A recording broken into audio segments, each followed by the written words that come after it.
Good morning to all of you. इस corona काल के अंदर मैं उम्मीद करता हूं कि आप अपने घरों में बहुत अच्छे होंगे। और आइए आज की कक्षा को हम आगे बढ़ाते हैं। और आज की हमारी कक्षा का जो महत्वपूर्ण जो बिंदु है वो है संप्रेषण व संचार, यानी कि भाषा कला।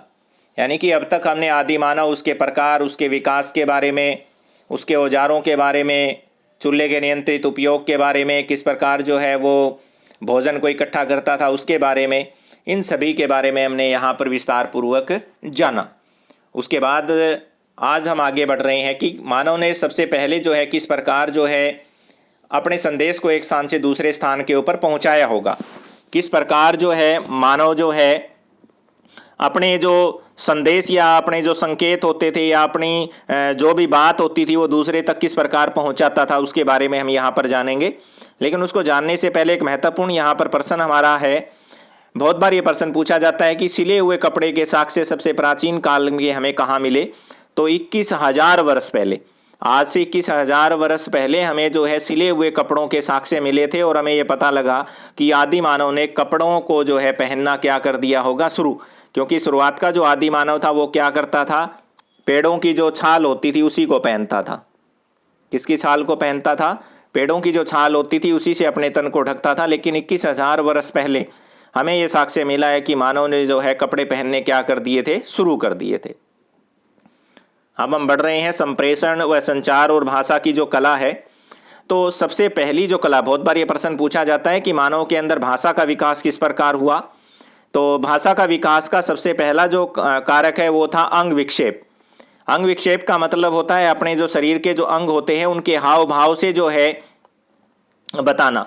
कि जैसे कि आपने देखा होगा जब बच्चा बोल नहीं पाता है और उसका हाथ जल जाता है तो उसका चेहरा आप देखेंगे कि वो किस प्रकार का हो जाता है। या उसके हाथ में कोई चीज चुभ जाती है तो उसके चेहरे के जो हाव भाव है वो क्या हो जाते हैं, बच्चे के बिल्कुल चेंज हो जाते हैं, बिल्कुल बदल जाते हैं। या फिर क्या होता है, बच्चा हाथों के इशारे से हमें कुछ बताने का प्रयत्न करता है। तो ठीक उसी प्रकार आदि मानव सबसे पहले क्या करता था, अंग विक्षेप और हाथों का क्या करता था, संचालन करता था। और उसी के जरिए वो अपनी बात दूसरे तक पहुंचाता था। दूसरा जो महत्वपूर्ण हमारे पास पॉइंट आ जाता है वो आ जाता है उच्चरित भाषा। यानी कि सबसे पहले जो है उसने जो बोलना शुरू किया था वो किसके रूप में शुरू किया था, गाने के रूप में। वो गुनगुनाता था। गुनगुना करके जो है, जैसे कि आपने पशुओं को देखा होगा कि पशु जो है तरह तरह की आवाज निकाल करके जो है अपने संदेश दूसरे तक पहुंचाते हैं। पक्षियों को आपने देखा होगा। तो इसी प्रकार जो है आदि मानव ने शुरुआती दौर के अंदर अगर उसने भाषा को अगर बोलना शुरू भी किया तो वो किसके रूप में किया था, गुनगुनाने के रूप में।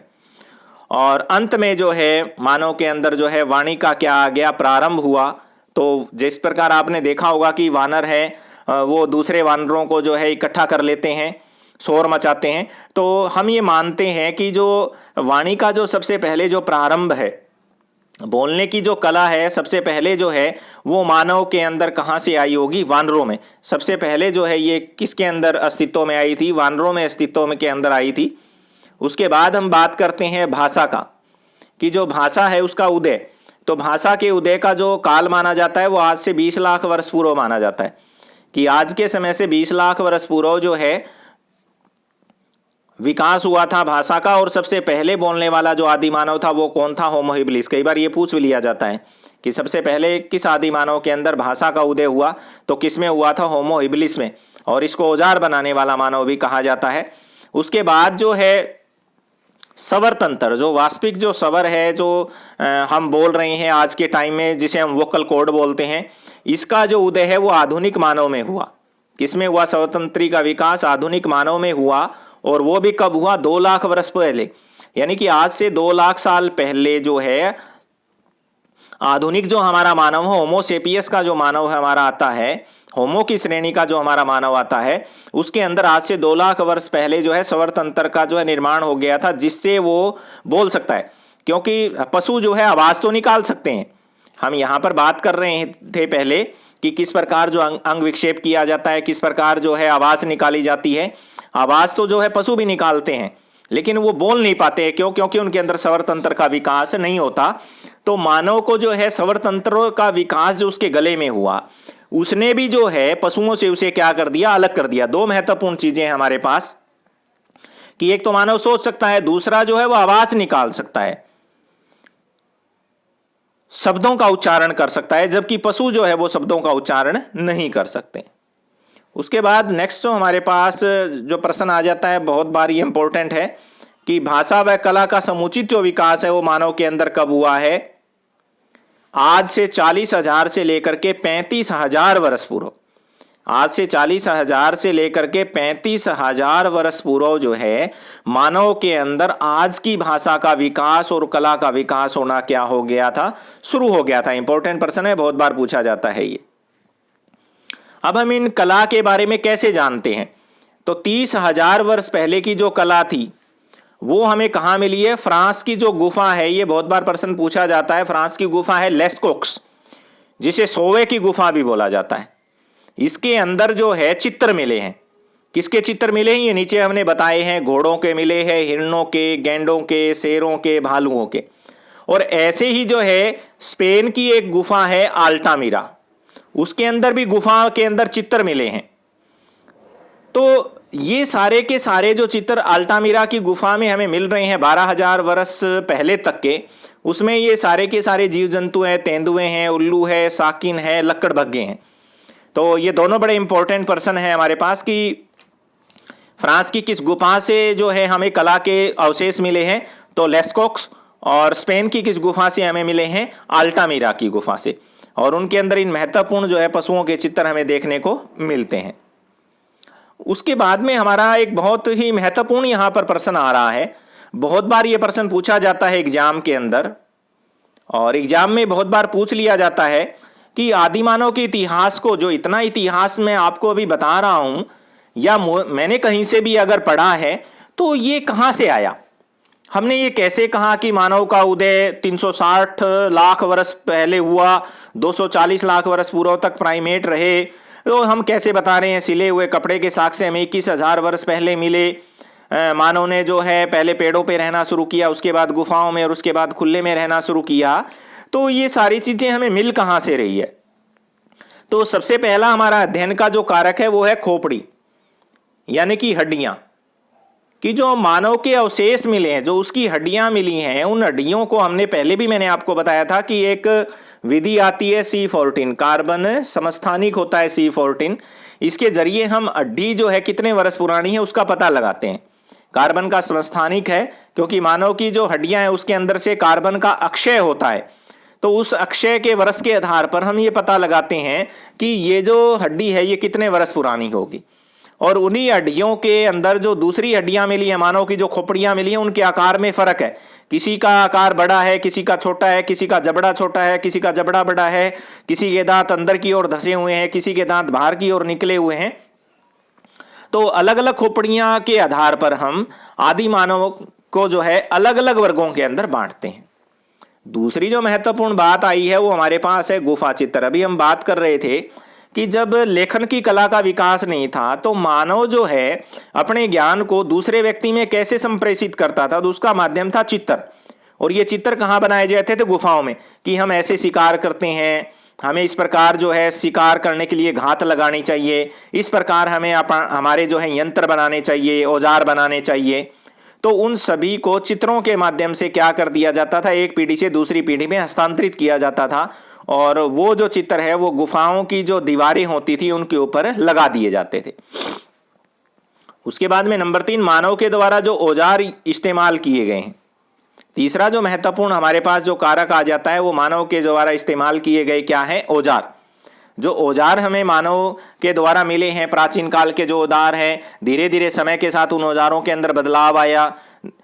पत्थरों के औजार थे, उसके बाद में धीरे धीरे हड्डियों के औजार भी बने हैं, उसके बाद में धातुओं के औजार भी बने हैं, लोहे के औजार भी बने हैं।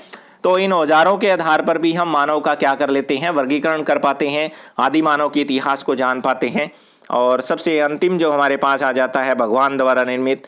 और ये हमारा अंतिम पॉइंट है कि जितने भी इस प्रकृति के अंदर जीव जंतु हैं वो सभी मानव के द्वारा क्या है? निर्मित है। और उन कथाओं के अंदर जो मानव ने जो कथाएं लिखी है भगवान की, या पुराण हमारे पास हैं, या वेद हमारे पास है, जो प्राचीन जो ऐतिहासिक जो ग्रंथ हैं हमारे पास, उनके अंदर भी जो है मानव के उदय के बारे में बताया गया है। जैसे कि आप बाइबल के बाइबल का जो प्रथम अध्याय है उसके अंदर जो है बताया गया है कि किस प्रकार जो है परमात्मा ने इस धरती के ऊपर जो है मानव को क्या किया था, उद्धृत किया था।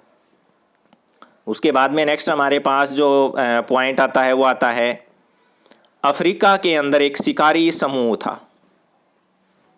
अफ्रीका के अंदर एक क्या था, शिकारी समूह था। और इस शिकारी समूह को क्या बोला जाता था, हदजा। क्या बोला जाता था, हदजा बोला जाता था। क्या बोला जाता था, इस शिकारी समूह को हदजा के नाम से जो है जाना जाता था, जिसके बारे में हम इस पाठ के अंदर क्या करेंगे, पढ़ेंगे। तो इसमें क्या था, ये जो बस्तियां हमें मिली है, हदजाओं की जो बस्तियां हमें मिली है महत्वपूर्ण, ये 18 के आसपास वहां पर मिली है। 18 के आसपास जो है हमें वहां पर ऐसे संकेत मिले हैं कि इस प्रकार की जो है का मानव यहां पर रहता होगा। तो हज्जा समूह के अंदर दो प्रकार के समाज थे, एक था कुंगशेन समाज और दूसरा कौन सा था, कालाहारी। कालाहारी मरुस्थल के अंदर ये लोग रहते थे। और कई बार ये प्रश्न भी आ जाता है कि हज्जा जो समूह है वो किस प्रकार जो अपना भोजन इकट्ठा करता था।